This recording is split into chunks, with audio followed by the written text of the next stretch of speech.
¿Te casarías con alguien que no comparte tu religión? Ese sí está fuerte. You will stay true, even when the lights come.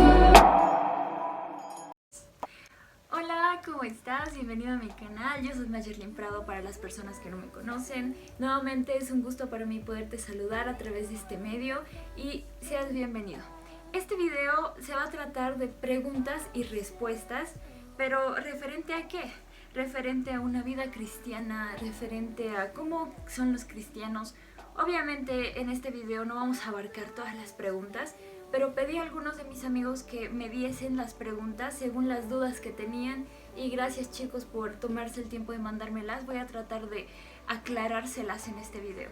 Entonces, sin más preámbulos, vamos a empezar. Detrás de cámaras está mi mamá. Y también, mami, gracias por acompañarme porque yo creo que sola no daría, ¿ok? Entonces, vamos a empezar con la primera pregunta, por favor.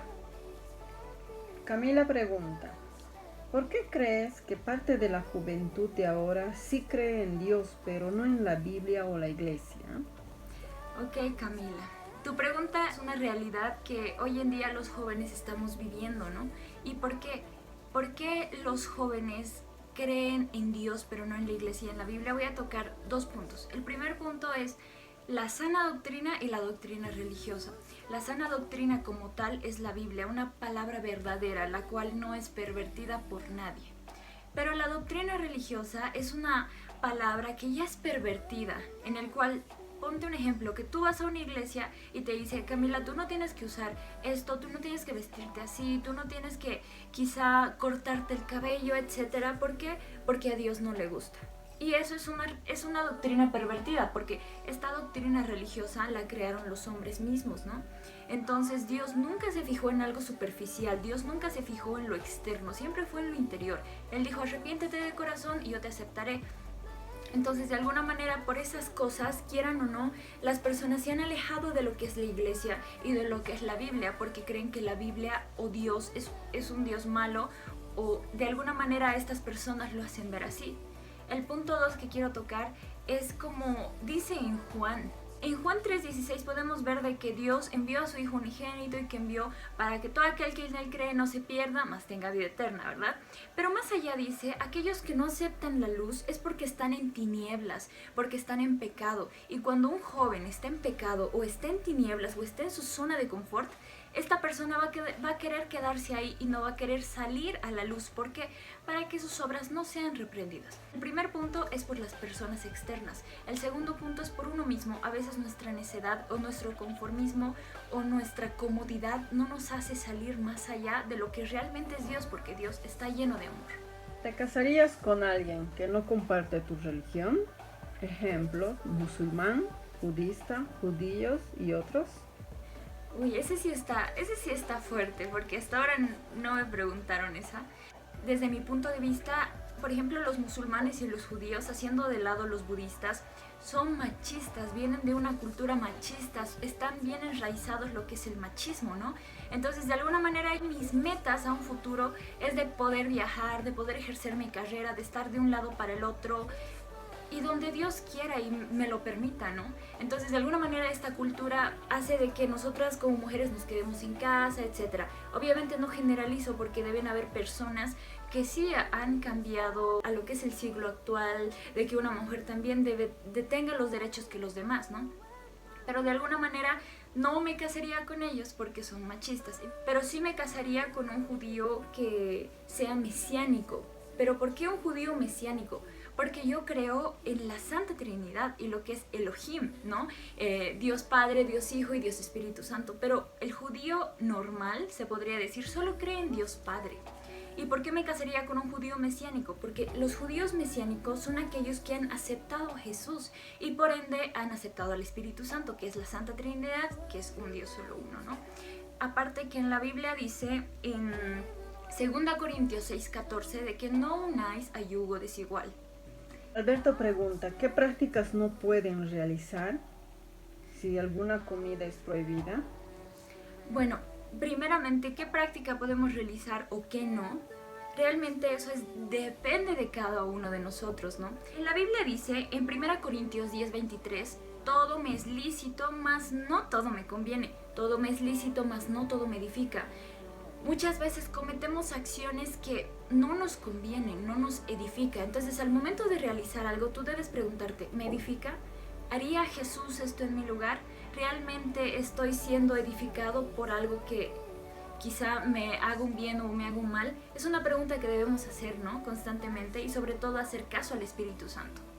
Ahora, referente a lo que Alberto pregunta de que si hay alguna comida prohibida, antiguamente en el Antiguo Testamento, como podemos ver, los judíos, en especial de ese pueblo, no podían comer cerdo. ¿Por qué? Porque era inmundo, ¿no? Entonces, como Pedro era judío, como podemos ver en Hechos 10:15, él tuvo una visión donde Jesús se abre el cielo y Jesús le habla, ¿no? Y le muestra como una cinta de animales en el cual dice Pedro, Señor, yo no puedo meter a mi boca algo que es inmundo. Entonces Jesús le dice, pero Pedro, no llames inmundo algo que yo ya purifiqué. Antiguamente el cerdo sí era inmundo, pero ya lo purificó, por tanto, nosotros podemos comer lo que queramos. Yasmín pregunta, ¿por qué hay personas malas en el mundo?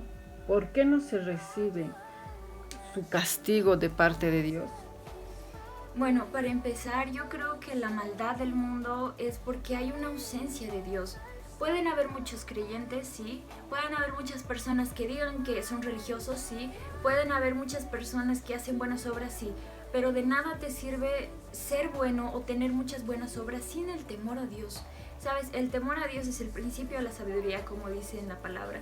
Y la sabiduría, sobre todo en Dios, lo es todo, porque te enseña en qué momentos debes actuar con prudencia, cómo debes hacer, la humildad, y cómo cuando uno tiene temor a Dios, tiene miedo hasta de ofender, lastimar, hacer un mínimo daño. Pero cuando esta persona solo se constituye un creyente, pero no temeroso de Dios, ahí hay un problema, porque temer a Dios es respeto a Dios, amar a Dios y saber que yo debo actuar como Jesús. Debo perdonar 70 veces 7, debo amar a mi prójimo sin importar sea quien sea. ¿Me entienden? Entonces yo creo que el temor a Dios es la base de todo, que no todas las personas han logrado hacer. Laura pregunta, ¿cómo sobrellevan los cristianos las diferentes tentaciones al pecado? Bueno, hay un versículo que tengo exactamente para eso, que es Santiago 4:7, donde dice, ¿no? Someteos pues a Dios, resistid al diablo y él huirá de vosotros. Entonces, cuando nosotros estamos en una vida cercana a Dios o acercándonos a Dios, de alguna manera, ¿quién es el enemigo que nos quiere alejar de Dios? Es el diablo. Como dice en Juan 10:10, el diablo no solo vino a robar, matar y destruir, ¿no? Entonces, si nosotros resistimos a las tentaciones del diablo, resistimos esas tentaciones que nos van a hacer pecar y nos sometemos a Dios orando, ayunando, hablando con Él, etc., de alguna manera vamos a poder resistir a cualquier tentación. Mientras tanto, nosotros también pidamos dominio propio. Última pregunta la hace la abuelita de Ana. Pregunta, ¿cómo puedo acercarme a Dios? Bueno, abuelita de Ana, muchas gracias por tu pregunta. La verdad es que, ¿cómo una persona puede acercarse a Dios?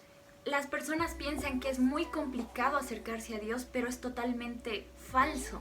Acercarse a Dios no podría decir que es fácil, pero es un camino lleno de pruebas, pero solo es necesario para empezar a hacer una sola cosa.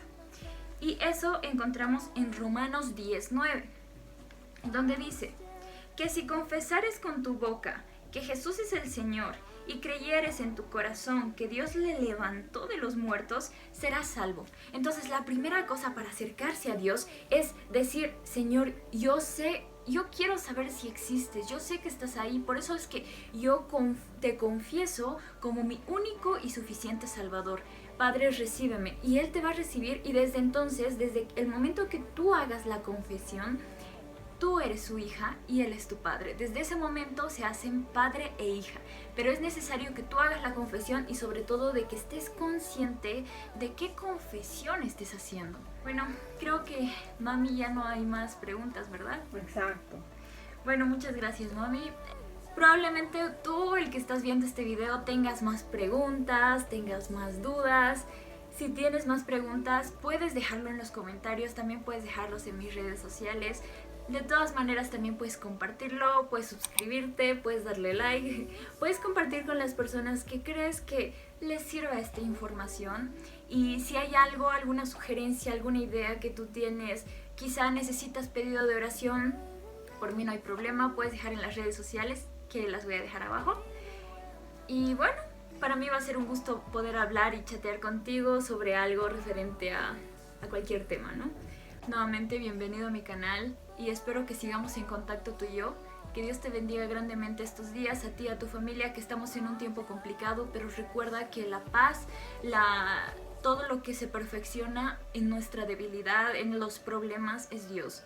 Dios es la luz en medio de la oscuridad. ¿Okay? Que Dios te bendiga y nos vemos hasta el siguiente video. ¡Chao!